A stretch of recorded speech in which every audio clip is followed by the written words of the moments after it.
ena me ya asantini ena asantefo enti nanante se ekoso se nanana na so nti asem wa be ka asantefo asem aboa wate ugu asantema mu tu galamse nana se wa ye din atena wa ma ade we ekoso de se panyi wutena fie e man kwada adwe nankan ebu nankare fo ede wo kan wo bi na guchi ebusia ensem ekoso ewo man Ghana nkasa yenim se eye nansentemi die eye asantehene Otumfuor Osei the second nana unkwaso ene domahene eye Osiade yo nana Fredia the second nana unkwaso yenim se omumienu there is ongoing banter. We don't really know the banter ni gina supporting, but I come here say social media no so die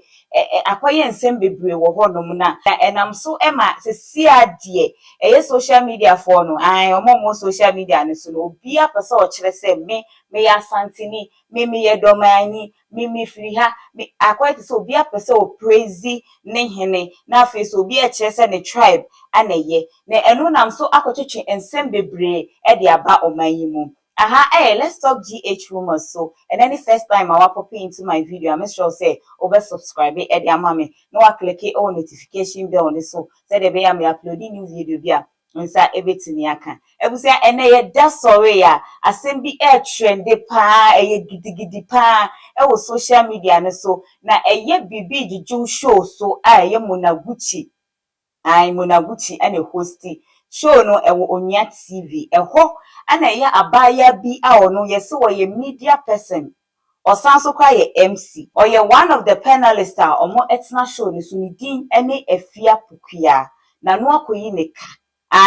eye asantehene Otumfuor Osei ene domahene Osiade yo nana Fredia asem no osi ono die oblemi asantehene for it yintie nenu masem se abusuani yimu ne tribalism nsem ya ye kan sabio kafrachi ye fi ne ebepie hi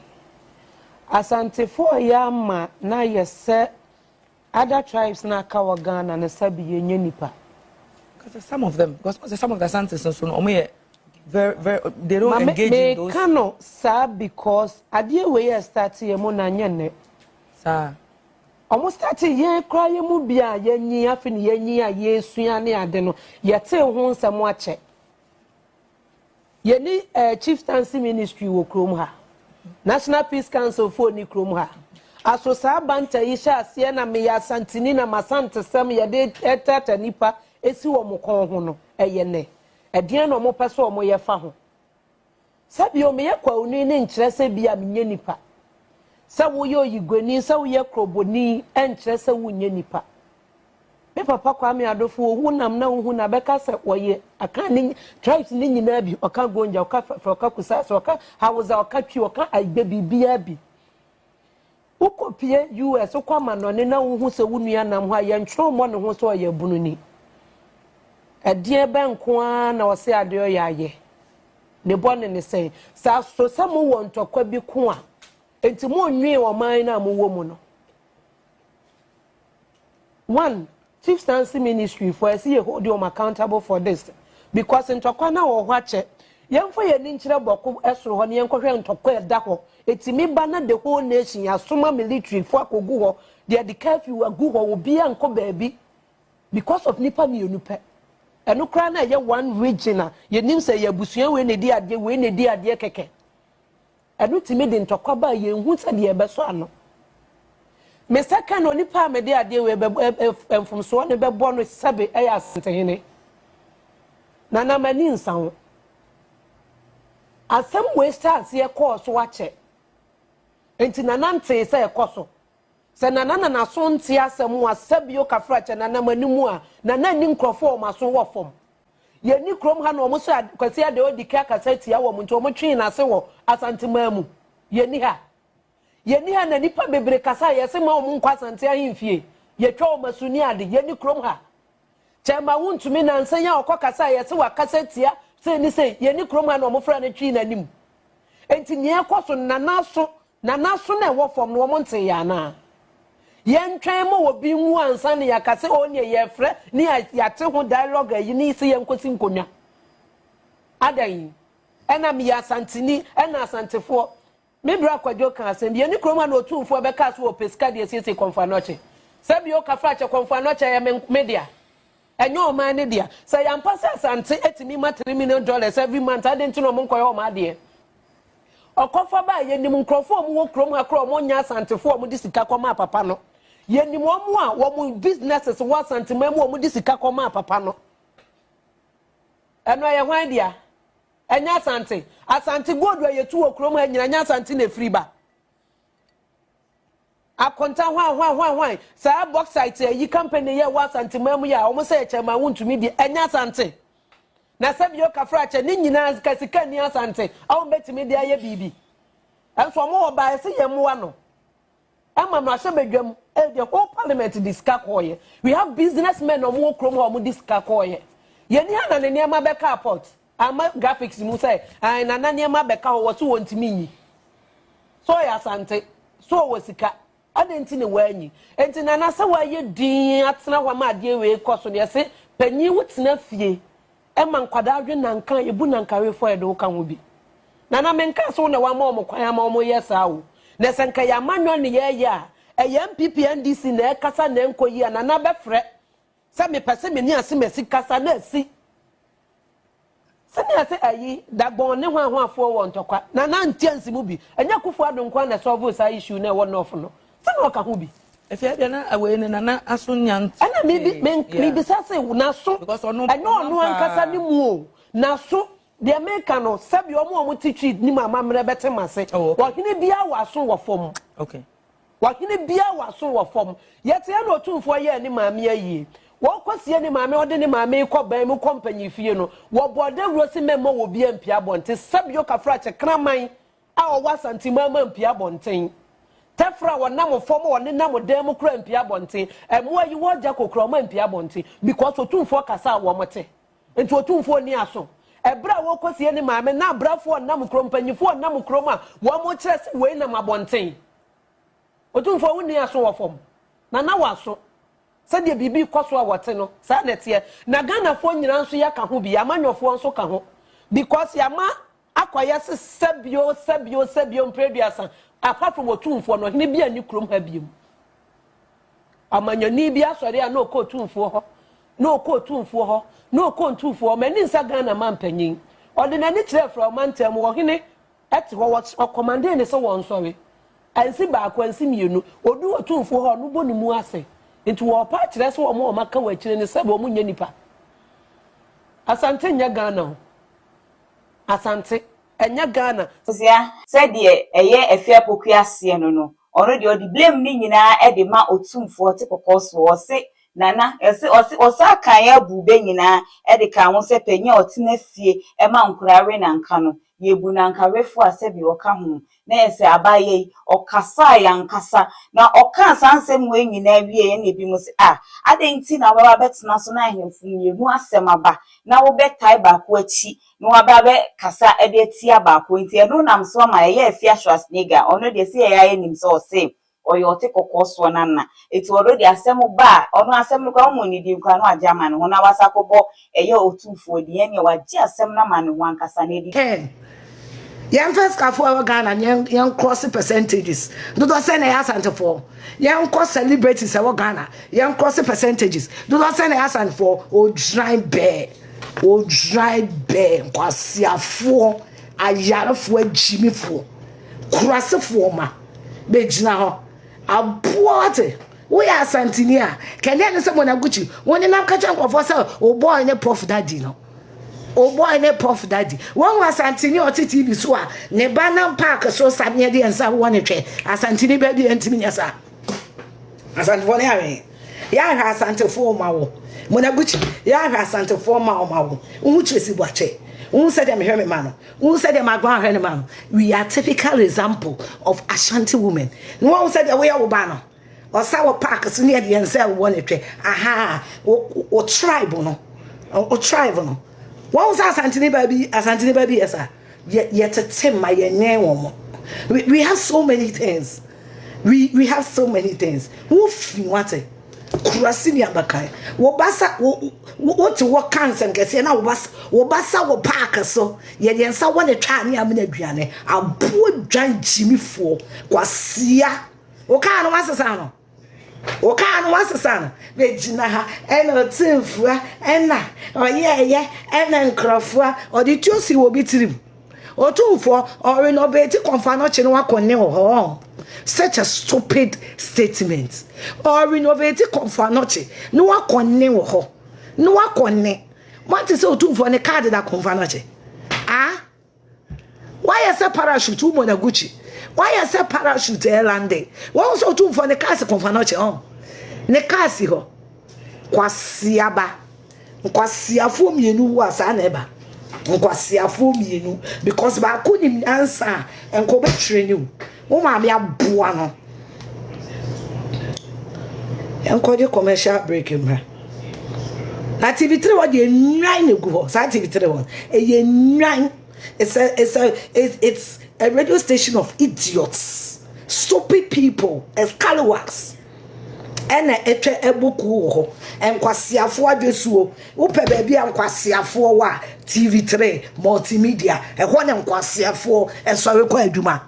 wo pe baabi ankwasiafo sori kwa adwuma TV3 multimedia so mo ankwasiafo the whole station free kwa hwan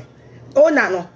ebesi cleaner obi ayekwasia TV3 ankwasiafo the most stupid person our TV3 eya sa manager ne friend Beatrice Ajimai ne nine sheshe na sun ne nine okwa nisisi baabi eboni oba be sia nisisi ne me fa ni pe Beatrice Ajimai nisisi bubo wiem na ne nine nti frama ko ni true odwensi so emframa ko ni true odwensi so oba nisisi wa ha emframa ko or a very stupid girl sa Beatrice no or a very stupid or a very foolish woman or a very foolish woman or brain on your position na and go ndi kwasi asem sa or brain on your position na on ndi kwasi asem sa na ade bia be kuntun ho agibia no you don't value it ade bia be kuntun ho agibia you don't be cancer to force ma boate wo se pacha sa akola fofo bi say na mo say mo ya woni tsasiri ye nya santofo ye woni tsim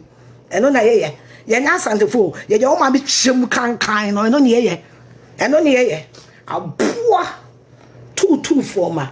jimifoɔ na mo na ye ya santofo ye ya santofo asantini ba nhye sa shirt na wo di TV so no enko kafum wunu tu se boya ye ya santofo umo na Gucci atade na wo di pi na asantini ba nhye sa o wabasa eti se NPP for so no oso na NPP for the call campaign no wabasa ba akọ oba wo kwa ni wachi pata o no for we ni mu no for wachi tabe na abakọ akoye surgery wo mu na wachi no for no tabe na abakọ akoye surgery wo no for wachi na mu odu chen mi die tabe na abakọ akoyi ukwa fa no che o mehi ama wo no for na abobo wachi no wo no for unya bia nka be ha unya nka be yiwa we mo unya se nka be che okoyi ha no mo na uyi ha no wa do srade se preko na wujimi wa do srade se preko e na wujimi menya mo hwio we me baba the catch am so china it's gonna be a very long week for TV3 and Monaguchi menya na mo hwe ene sa Beatrice Ajimai na okuntu hoji position enti wonim ni use no kwasiaba aboa jimifo ba ne kana me adwuma ma me adwuma kwasia sewo nenka afia me boss ne o ebian so kwase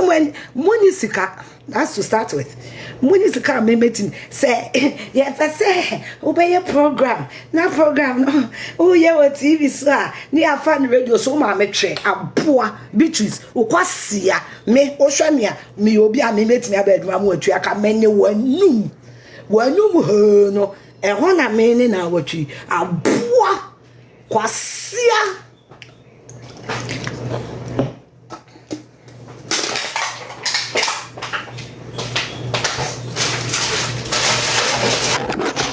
stop it mono no we ye no na mo adwini mu topic for discussion Otumfuor aboa wate aboa mona ukro mo hene nanim so Otumfuor na ase aboa wate kwasia ukro mo hene nanim so Otumfuor na ase odran adan a me ya asantefo Kiamaka said, Yanka say I before. Poor.